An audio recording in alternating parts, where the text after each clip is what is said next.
Ready.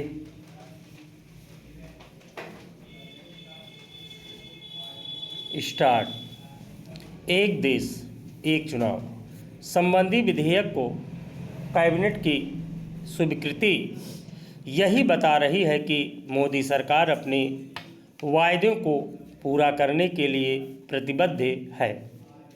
इस विधेयक को मंजूरी देकर मोदी सरकार ने यह भी रेखांकित किया कि यह धारणा सही नहीं कि लोकसभा चुनाव में बहुमत से दूर रहने के कारण वह अपने इस एजेंडे का परित्याग कर सकती है। उसे ऐसा करने की आवश्यकता इसलिए नहीं क्योंकि सहयोगी दल जदयू और तेलुगु देशम एक साथ चुनाव के पक्ष में है। चूँकि आंध्र प्रदेश की तरह ओडिशा में भी लोकसभा के साथ विधानसभा चुनाव होते रहे हैं, इसलिए संभव है कि बीजू जनता दल भी एक साथ चुनाव की पहल का समर्थन करे। जो भी हो, इस विधेयक को संसद में पेश करने के बाद उसे संयुक्त संसदीय समिति के पास भेजा जाना उचित होगा ताकि विपक्षी दल उस पर अपनी राय दे सके।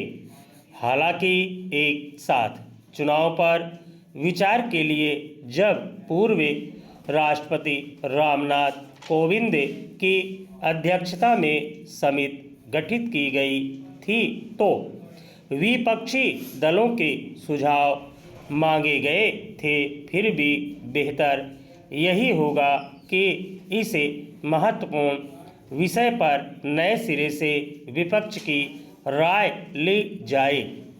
विपक्ष को भी चाहिए कि वह दलगत राजनीति से ऊपर उठकर एक साथ चुनाव पर निर्भीक ढंग से विचार करे। उसे इस तरह के घिसे पिटे तर्कों से बचना चाहिए कि एक साथ चुनाव कराना लोकतंत्र और संविधान की भावना के अनुकूल नहीं। इस तर्क का इसलिए कोई मूल्य महत्व नहीं क्योंकि 1967 तक लोकसभा और विधानसभा चुनाव एक साथ ही होते थे।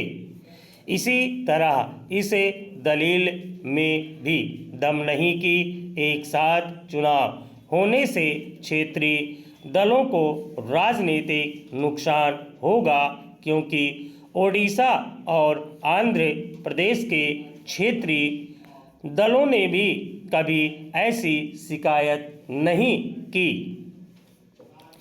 लोकसभा और विधानसभा के चुनाव एक साथ होने से केवल संसाधनों की बचत ही नहीं होगी बल्कि राजनीतिक दलों को भी राहत मिलेगी। अभी उन्हें रह रहकर चुनावी मुद्रा अपनानी पड़ती है और अपनी समस्त ऊर्जा चुनावों में खपानी पड़ती है। कई बार तो उन्हें अपनी प्राथमिकताएं भी बदलनी पड़ती है।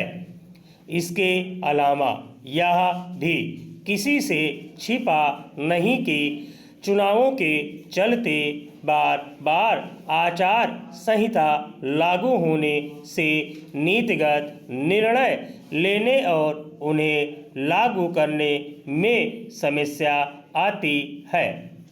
आखिर जब पहले एक साथ चुनाव होते रहे हैं तो फिर यह कहने का क्या औचित्य कि उन्हें फिर से एक साथ कराया जाना सही नहीं होगा।